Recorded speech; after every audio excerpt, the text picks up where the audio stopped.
Les détails font la perfection. Et la perfection n'est pas un détail. Yo, salut la famille, ça fait grave plaisir de vous retrouver pour une nouvelle vidéo. Ça fait de plus en plus plaisir de plus en plus nombreux sur la chaîne. N'hésitez pas à chaque fois, défoncez la barre des pouces bleus. Abonnez-vous pour ceux qui sont pas encore abonnés. Activez la cloche pour toucher la notification qui fait plaisir. Et oui, vous êtes bien sur la chaîne du meilleur youtubeur de Pog. On va commencer par le petit générique qui fait plaisir.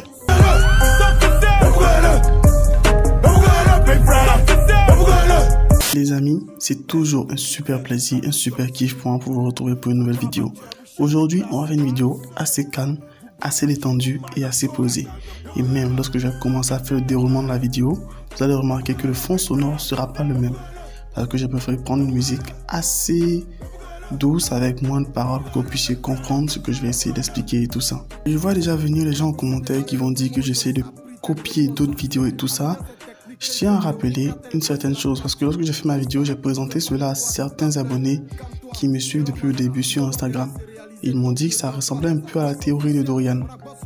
Je tiens à dire personnellement, j'ai regardé la vidéo de Dorian, mais je ne l'ai pas regardé jusqu'au bout. Bon, déjà au début, je sentais que ça se rapprochait d'une théorie que j'avais déjà faite en vidéo. La vidéo en question aura quelques extraits dans cette vidéo-là. Mais bref, on va pas trop parler. Pas trop s'attarder, on va commencer la vidéo proprement dite du jour. Je vais essayer d'articuler le plus possible et d'être le plus calme et le plus posé pour que vous puissiez comprendre et assimiler tout ce que je vais dire.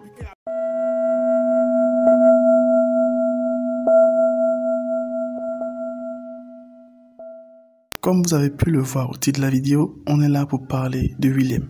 Et lorsque je parle de la véritable identité de Willem, je ne parle pas du Willem vidéaste, c'est-à-dire du Willem proprement dit, sa carrière personnelle, sa vie personnelle. On va pas parler de ça, du moins pas dans cette vidéo-là. C'est-à-dire du fait qu'il a commencé sa carrière à 19 ans, du fait qu'il est un master en mathématiques et tout ça.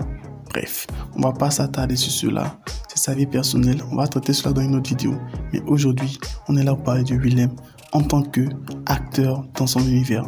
Parce que oui, ces vidéos ont atteint un niveau assez énorme pour qu'on parle du Willem Universe, un peu comparable au Marvel Universe. J'ai essayé de chercher un peu de gauche à droite pour pouvoir établir des liens de cohérence entre les différents acteurs qu'incarne Willem dans ses vidéos pour trouver un différent lien qu'il y a entre tout cela. Et j'ai essayé de mettre une petite théorie à moi personnellement. Déjà, dans une des vidéos que j'avais faites, Willem et le chiffre 7, j'avais expliqué que Willem était très souvent en relation avec le chiffre 7. Et bien avant que la vidéo Rebecca ne sorte, j'avais expliqué qu'il y avait cette vidéo qui était véritablement liée, qui avait un impact très important dans la carrière de Willem. Donc, je vais me baser sur cette vidéo-là pour pouvoir faire un lien entre tout ce qu'il y a entre relations entre les différents acteurs qu'incarne Willem et tout. Et peut-être qu'on va dépasser ces 7 là, mais on va rester déjà sur cette ligne principale de cette vidéo qui sont Friendzone 1, Friendzone 2, l'art de la tromperie 1 et 2, le procès, le dilemme du prisonnier, le gendre idéal. Déjà dans la vidéo Friendzone 1, on remarque un jeune étudiant qui est très attaché à son carnet et c'est un peu dedans qu'il note un peu tout ce qu'il fait comme cours et tout ça. Et on retrouve ce même carnet là avec une autre personne, l'inspecteur. Donc, on va essayer d'établir ensemble une ligne qui va définir qui est véritablement Willem. Premièrement, l'inspecteur est également l'avocat. L'avocat dans le dilemme du prisonnier est un accro à la drogue qui est un peu hanté par des souvenirs du passé. Eh bien, on va d'abord continuer étape par étape.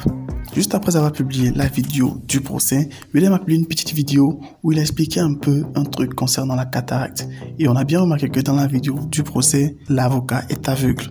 Et dans la vidéo, le dilemme du prisonnier, l'inspecteur avait des yeux d'une couleur assez particulière. Certaines maladies peuvent être traitées mais ne sont jamais totalement guéries.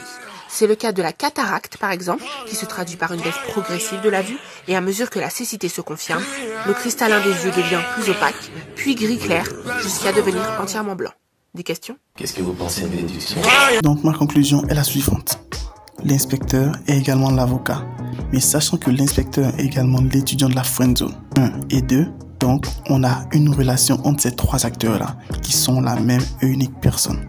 Et sachant bien que dans la vidéo, l'inspecteur ne s'est jamais présenté par son nom et l'avocat en entend à aucun moment son vrai nom. Bon, en un seul coup, on a déjà éliminé 6 vidéos. On va essayer de voir le gendre idéal. Le gendre idéal, tout le monde a parlé du tic assez particulier du beau-père, c'est-à-dire le fait de se gratter le nez assez régulièrement. Personnellement, j'ai aussi été marqué par la couleur de ses yeux. Même si j'ai pas trouvé grand-chose, j'ai juste fait une relation entre le fait que le beau-père est une personne très fortunée et dans Death Note, c'est vrai, j'avais dit cette vidéo, mais Death Note s'en en fait partie également. Death Note, Willem est également super riche et là aussi il se présente et dit son véritable nom. Dans le Death Note, lorsqu'il écrit dans le Death Note, il écrit 7 des mots, mais il écrit aussi une petite phrase lorsqu'on essaie de lire. RIP Andrea. Andrea qui est cette fille qui s'est vengée de lui dans l'art de la tromperie. 1 et 2. S'ils n'ont rien à voir en commun, comment peut-il avoir autant un désir de vengeance jusqu'à écrire cela sans même s'en rendre compte? Volontaire ou pas, on ne sait pas. Revenons au beau-père dans le genre idéal. Il avait un tic assez particulier, se frotter le nez. Un abonné m'a même dit que c'est assez étrange qu'une personne se frotte aussi régulièrement le nez. J'avais déjà vu ce tic une fois chez des personnes dans les films qui se droguaient et tout ça. Et il le fait tellement discrètement et de façon assez subtile que c'est assez difficile de voir établir un lien de cohérence entre ces deux-là. Le fait de toucher le nez fait relation à deux choses différentes. Soit un grand stress, car on peut lire un peu partout que se toucher le nez est synonyme de mensonge, mais une personne qui se touche le nez en parlant peut mentir. De même qu'une personne honnête soumise à un stress, se toucher le nez est un comportement d'apaisement visant à soulager une tension, quelle qu'en soit la cause. Perso, je pense pas que le beau-père soit stressé face à une personne qu'il maîtrise entièrement, qu'il tient à sa merci et qui peut à tout moment l'éliminer, car il influence entièrement et peut faire de lui ce qu'il veut. J'ai pensé à une deuxième chose. La drogue. Quoi la drogue? Parce que l'avocat était très dépendant de la drogue. Il aimait énormément se droguer. J'ai aussi pu voir un truc. Son nez, s'essuyer le nez fréquemment peut aussi être un signe que la personne consomme de la drogue. Comme l'avocat. Même s'il ne consomme plus actuellement, je pense que cela est resté comme un tic, comme un réflexe. C'est-à-dire, à force de le faire pendant qu'il était assez dépendant de la drogue, c'est resté comme un tic particulier chez lui. Ma théorie est la suivante. L'avocat est également la même personne que le beau-père. Rappelez-vous bien, la partie où il interroge avec insistance le faux gendre, il lui dit ceci. Je suis un expert dans ce domaine. Comme un inspecteur qui a l'habitude d'interroger des suspects qui mentent. Résumons un peu. Willem est l'avocat, qui est également l'étudiant dans Comment sortir de la friendzone 1 et 2, qui est également l'inspecteur, également le beau-père, qui est également le trompeur dans l'art de la tromperie. Ah ouais, j'oubliais, le prof, Guillaume Déthalès. Je suis le professeur Guillaume Déthalès et bienvenue dans mon cours de psychologie sociale. Je suis le professeur Guillaume Déthalès et bienvenue dans mon cours de psychologie sociale. Il sera assez facile d'éliminer le prof de cette liste parce que oui, c'est l'un des rares qu'on entend à chaque fois son nom. Mais bon, je me dis, c'est pas aussi facile. Le prof, boîte, l'encan, comme qui selon vous? Comme l'avocat.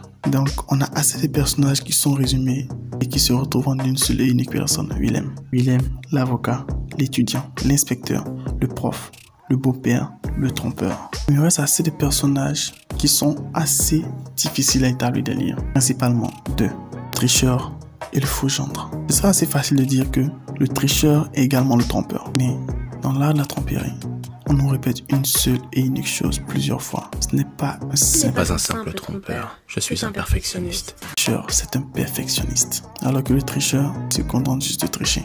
Le faux gendre, quant à lui, j'ai une théorie. Et ma théorie à moi, c'est que c'est le même dans l'art de la tromperie. Pourquoi?